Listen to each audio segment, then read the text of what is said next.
Saan ka pupunta? Huli ka. Don't worry. Ipagpe-pray lang kita. Napakaganda po ng paalala ng ating Panginoon sa araw na to. Tatlong bagay na hindi mo na kayang ibalik o hindi mo na pwedeng balikan sa buhay mo. Sabi po sa 2 Chronicles 7:14, ngunit sa sandaling ang bayang ito na aking pinili ay magpakumbaba, manalangin, hanapin ako at talikdan ng kanyang kasalanan, diringgin ko siya, patatawarin ko siya, at ibabalik ko sa kanya ang lupain na nawala sa kanya. Kapatid ko sa pananampalataya, tatlong bagay na hindi mo na kayang ibalik sa buhay mo. Kung tawagin natin to ay OTW or TWO. Depende sa pagkakasunod. Pero unahin natin ang T. Time. Oras. Kapatid, yung oras na lumagpas, hindi mo na siya pwedeng ibalik. Yung oras na nakalipas, hindi mo na siya pwedeng i-rewind. Sabi nga doon sa isang pelikula, wala daw rewind sa buhay. Kaya kung ano yung pwede mong gawin sa oras na to, gawin mo na. Tandaan mo kapatid, ang oras ay umaanda. Tik-tok, tik-tak, tik-tak, tik-tak. Hanggat kaya mo pang kargahin yung anak mo, kargahin mo pa. Bakit? Sapagkat darating ang time, pag nagdalaga yan, pag nagbinatayan, hindi na magpapakantong sa yan, mahihiya na yan. Kaya hanggat kaya mong ikis sa lips, ikis mo pa. Kung kaya mong yakapin, sa kalsada, yakapin mo. Hanggat kaya mong kargahin, kargahin mo. Dahil lumilipas ang panahon. Kung sinanay naririyan pa, meron ka pang time para sabihan ng I love you, this is the right time. Sabihan mo na, I love you, I love you, I love you, I miss you, I miss you. O kung may nagawa kang pagkakamali at pagkakasala, hanggat buhay pa yan, sabihin mo na, nanay, tatay, I'm sorry. Umaandar ang oras. Time is moving. Hindi mo na ito may babalik. The first is time, the second is the word. O ang salita. Ang salita na lumabas sa bibig ng tao kailanman ay hindi mo na tayo pwedeng mabawi ito. Sabi nga sa kasabihan, sana sinapak mo na lang kaysa iyong sinabihan. Bakit? Sapagkat yung sakit sa katawan, sakit doon sa pambubugbog, maaring mahilom ng panahon, maaring mahilom ang sugat. Pero yung sakit na naidulot ng salita, kailanman ay hindi basta-basta gumagaling. Kaya sa araw na to, pag-aralan mo, ano bang lumalabas sa bibig mo? Ito ba'y pagpapala? Ito ba'y biyaya? O ito ba'y sumpa? Ito ba'y nakakalikha? O ito ba'y nakakasira? Kaya be careful of your words. Baka mamaya yung salita na lumalabas sa iyo, ito na pala ang ikakapahamak ng kapwa.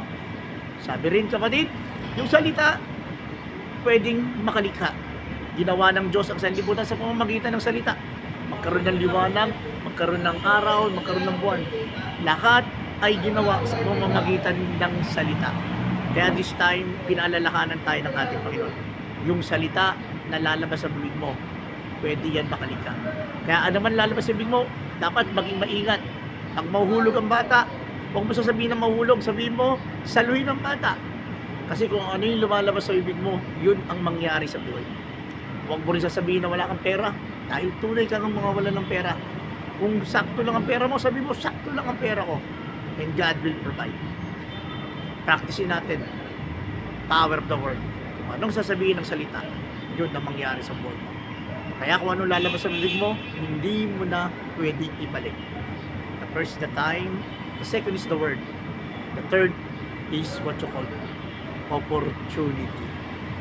At ito yung magandang paalala ng pag-ibig ng Diyos sa iyo at para sa akin. Sabi ng kronika, sa sandaling yung bayang ito na aking pinili ay magpakumbaba, manalangin, hanapin ako, talikdan ang kanyang mga kasalanan, diringgin ko siya, patatawarin ko siya, at ibabalik ko sa kanya ang katiwasayan na wala sa kanya. Kapatid, sa oras ba na to, ikay may nagawang pagkakamali at pagkakasala. This is the right time. Ito yung opportunity mo para muling magbalik loob sa ating Panginoon. Kaya sa pagpasok ng Semana Santa, pinaalalahanan tayo. Come, kayo, pumasok kayo, lumapit kayo sa akin, kayong mga nabibigatan. Tayong mga nagkamali, tayong mga makasalanan, tayong mga nahihirapan, tayong mga nawawalan ng pag-asa, pinapabalik tayo ng ating Panginoon. Upang nang sa ganon, yung opportunity na ibibigay niya ay magamit natin, makamtan natin, at higit sa lahat, matanggap natin. Kapatid, this is our opportunity of Opportunity para magmahal at mahalin. Opportunity para tumanggap at para magbigay. And then opportunity para magpatawad at para patawarin ng kapwa at patawarin ng ating Panginoon.